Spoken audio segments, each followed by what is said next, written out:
Magtulo ka tuig na karong October 11, 2024 si Baby Lawrence. Magtulo na sab katuig ang iyang giantos nga sitwasyon human maghambin sa sakit nga hydrocephalus, usa ka neurological disorder nga hinungdan sa abnormal nga pagtapok sa cerebrospinal fluid sa mga ventricle sulod sa utok. Kini nga sobra nga likido nagpasamot sa mga ventricle nga nagbutang og makadaot nga presyur sa mga tissues sa utok. Unang midangop sa Brigada News FM Cagayan de Oro si Lola Lorena kauban si Baby Lawrence sa pagpamasin nga matabangan sila aron makapalit sa maintenance, gatas o palit sa mga gamit. 7 pa lang kabulan si Baby Lawrence. Gibiyaan na siya sa iyang inahan og bugtong si Lola Lorena na lang ang gaatiman niini tungod kay nag-antosab sa sakit nga hepatitis ang iyang amahan. Nakikitsuro ba?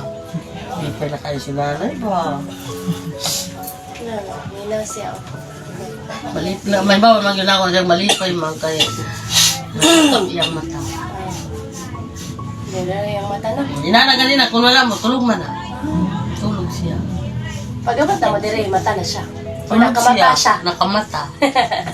Tapukaw ka na mo, be?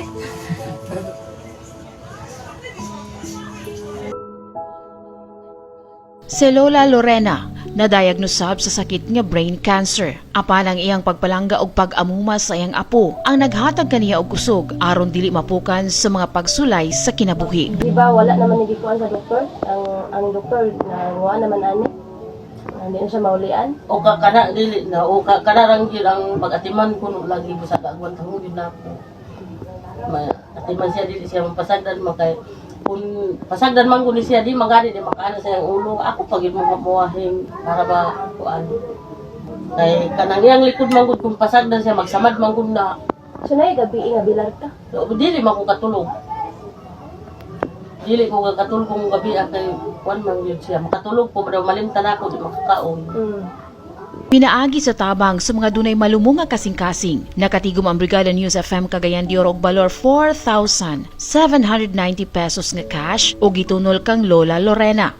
Kulang paghihapon ang maong cash nga natunol kang Lola Lorena ug kang Baby Lawrence. Pinaagi sa one tahanan sa pagpanguna ni Attorney Nat Oducado. Among gibisita ang gipuy-an ni Lola Lorena ug Baby Lawrence dinhi sa Barangay Carmen. Maoy naabtan sa one tahanan og Brigada News team nga naghigda si Baby Lawrence dinhi sa gamay nga kwarto samtang gabantay sab si Lola Lorena. Dala sa one tahanan ang mga maintenance nga tambal, cereal, bugas o gitunol ang cash nga dugang panggasto ni Lola Lorena. Amat yun kaayo, nalipay yun kaayo, kumurag na nga intang yun kong tunok. Tunok mag-isa akong ulo kay wakong madaganan.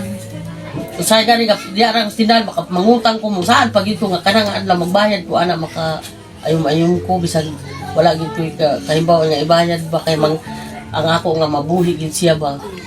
Sa akong magbayad lang ko basta magsaan ko magbayad din ko basta makayum-ayum ko. Tagaan po siya. Mga diaper man po ka nang yang gatas, muya akong pangutangon. Daw kumuton ang imong kasing-kasing sa sitwasyon sa mag-apuhan nga parehong dunay gihambin nga balatian. Sumala ni Lola Lorena, dili na niya igsapayan pa ang iyang balatian. Ang mahinungdanon nga matiman ang iyang apo nga labaw na kinahanglan sa iyang pag-amuma. Kada adlaw ingon ani ang sitwasyon sa mag-apuhan. Matag segundo, minuto, oras. Nakatutok si Lola Lorena sa iyang apo tungod kay iya sab nga gabantayan ang pagpagawas ni Baby Lawrence sa iyang hugaw tungod kay iya pa kining gaabagan. Ilabi na sa pagpakaon ug pagpainom sa gatas ni Baby nga ipaagi na lang sa NGT feeding.